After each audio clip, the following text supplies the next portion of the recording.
David Lee Roth, and yes, we're toasted.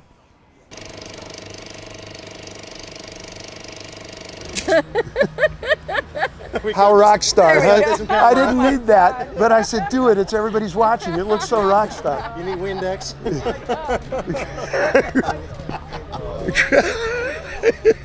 You look great. Hey, welcome to Pinkpop. Oh, thank you. It's been a long, great trip. What a long, great trip it's been.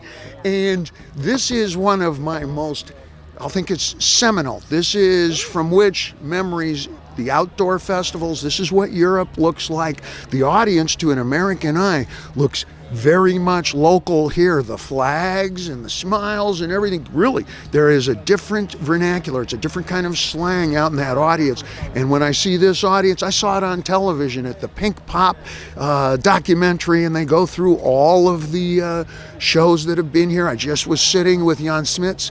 Did I say that right? You know? And this is my history. This is my alma mater. 1980, you guys played there. Do you still recall anything? Because I saw you post this fantastic picture of your famous jump here, of course. Okay, well, the famous expression is, bro, I don't remember anything, but I remember everything. I have a photic memory, okay? Yeah, and it comes also not from anything genetic. It comes, my first job out of high school was in surgery at a hospital. I spent 2.5 years working as a surgical tech, surgical porter. I assisted during every kind of surgery, and my mentor was a combat nurse, Snyder, 2 tours of duty in Korea, 2 tours of duty in Vietnam, and it was impressed upon me, memorize everything you see, period. Everything you see, somebody's life depends on it. And I've extended that to everything I saw outside a tour bus window.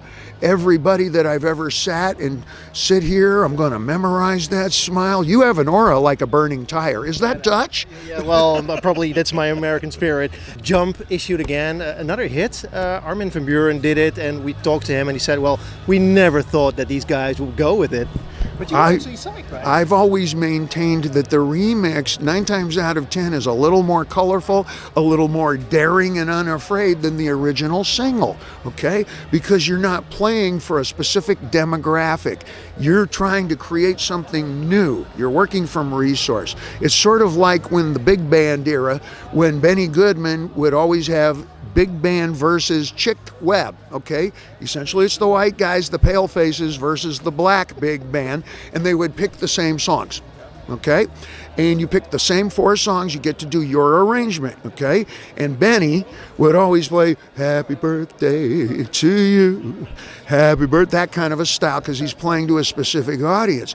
And Chick Webb, who was 4 feet tall, he's an African-American drummer, and they'd start snapping, 1, 2, 3, 4, to happy birthday, happy birthday, happy birthday, fucking listen.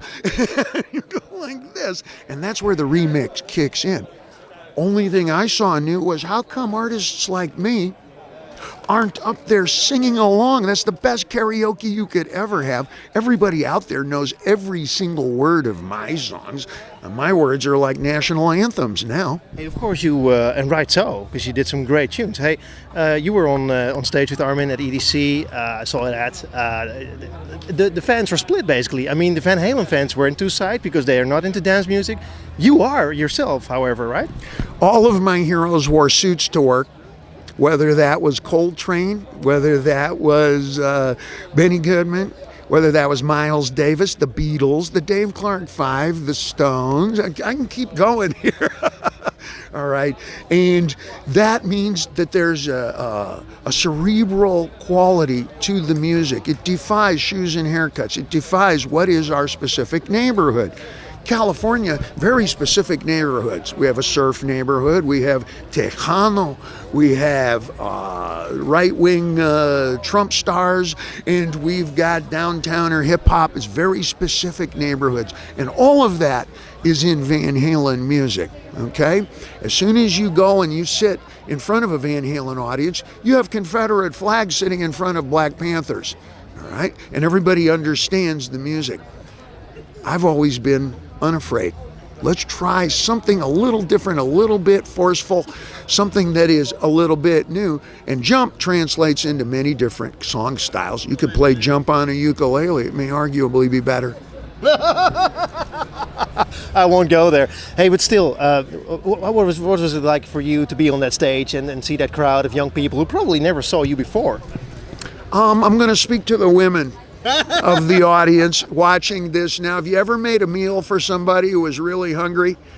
And as you watch that kid, if it's your kid or your brother, your sister, or whatever, they're going to ignore you totally, and it's going to sound like feeding time at the zoo, and you have a great feeling. That's how I feel on stage. Hold on. Have you ever made a meal? I'm good at camping. Have you ever made a meal for 10 people and then they dig in? That's how you're going to feel on stage at Pinkpop. I've been a Van Halen fan, especially of yours as well, from the beginning. And I've always wondered, there was a certain point in time, back in the 70s, when you decided to go rock climbing. I was like, isn't playing in Van Halen enough thrills for you, man? You almost fell to death as well. No, Van Halen is a passport for me. Some folks would use their passport to buy barely pronounceable Italian automobiles, to marry barely pronounceable names of Italian supermodels, and I'm not against that in case one's watching. But I used my passport to meet really incandescent spirits, colorful, noisy, powerful, inspiration people in all different forms of everything that interests me. And if it's in the great outdoors, you bet. All I have to do is say David Lee, and my enthusiasm is genuine. You can find the rock climber to take you up there. You want to go kayaking? We'll go kayaking. I take my bicycles everywhere, and you can call the local sports shop anywhere and say, Van Halen, show me around. Well, I want to do the canals on a bicycle. Boom! Oh, man, buy me a drink. I got great stories. Are you still surfing? Surfing is not for me. I've done kayak surfing, and I took lessons in that, all right? Kayaking, I've got a fellow over there, Roger, my road manager. Even better story than mine, talking about what do I mean by incandescent spirits. He was in a kayak.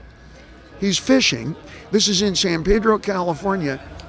No exaggeration. He hooks a 300-pound marlin. Now, you're Dutch. You're a saltwater fella, okay? Everybody here is saltwater people, okay? That fish dragged his bony ass 7 kilometers out to sea at the end of a fishing line. It was like something out of Moby Dick. He lost sight of land, okay? That's in the music. When I sing, that's in my voice now. I'm happy to find that you post a lot of pictures where you hashtag cannabis education. Of course, we're in Holland where cannabis is not legal but allowed. Laws are changing in the States, so you must be thrilled. Laws are changing for me. It used to be completely recreational, and now it's completely lumbar 4, lumbar 5, and lumbar 3 in my lower back. What we have is something new in the United States. It's very familiar here. Beyond the culture. I didn't take a position of I'm going to be like this or I'm going to be like that. But I guess I wound up more like some crybaby, whiny-ass East Coast film critic who's keeping the bar nice and high like European filmmakers instead of another Mary Poppins, okay? So I have a very interesting conflictual ideas about pot smoking and how it goes, but I'm a smoke pot before breakfast kind of guy, and always have been. Now, when you say that to somebody like yourself, usually, especially if the individual who's interviewing me has a necktie, they're going to watch my face, try and put me on the defensive, move me in a straight line backwards. You know, in jiu-jitsu, you don't do that, right? And he's going to watch my face, and he's going to say, so, are you high right now? And I'm going to say, well, I see you watching my face for signs. I'm going to watch your face. Are you using Preparation H? Are you on Adderall?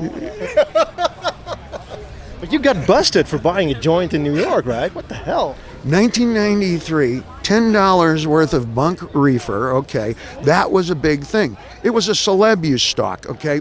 I was walking with a pretty girl home from having dinner, and I said, let's stop in the park like we used to downtown. I stumbled right into Dragnet. And think of me also, I'm a vintage guy, but think of it as like watching an episode of Dragnet on your iPad. Okay, I'm a good balance. And the only thing that I had going wrong for me at the time is I didn't have a new single out. Today, if you caught me with $10 worth of bunk Jamaican gauge, you'd get this shit. The gang signs came with the sunglasses, okay? I got 4 of them. Instead of the John Gotti when I did, like, I didn't know what.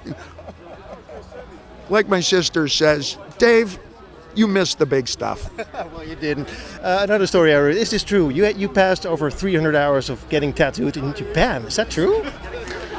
Tattooing goes all the way back to my mother, who was an art teacher, a very unforgiving art teacher, all right? My respect for tattooing begins with the brushes and the paints and the inks and the paper. That begins with that. My mom wasn't a big celebrator of, oh, honey, all of your efforts and everything, it's all good, just do your best. No. Mom's disposition was like this. She would be watching TV and you would present your drawing for the refrigerator door. That's your first presentation, your first gallery wall. And she wouldn't look intentionally and she would say, should I go get the magnet? Or are we wasting time? And you would reconsider your painting and go, give me 1 more minute. And you would examine your line, or she would, before she would look at your painting, she would observe whether you cleaned your brushes, re-coordinated your paper. My father was a student. Paper costs money, all right? Ink costs money. And your paper's a mess. I'm not looking at your shit.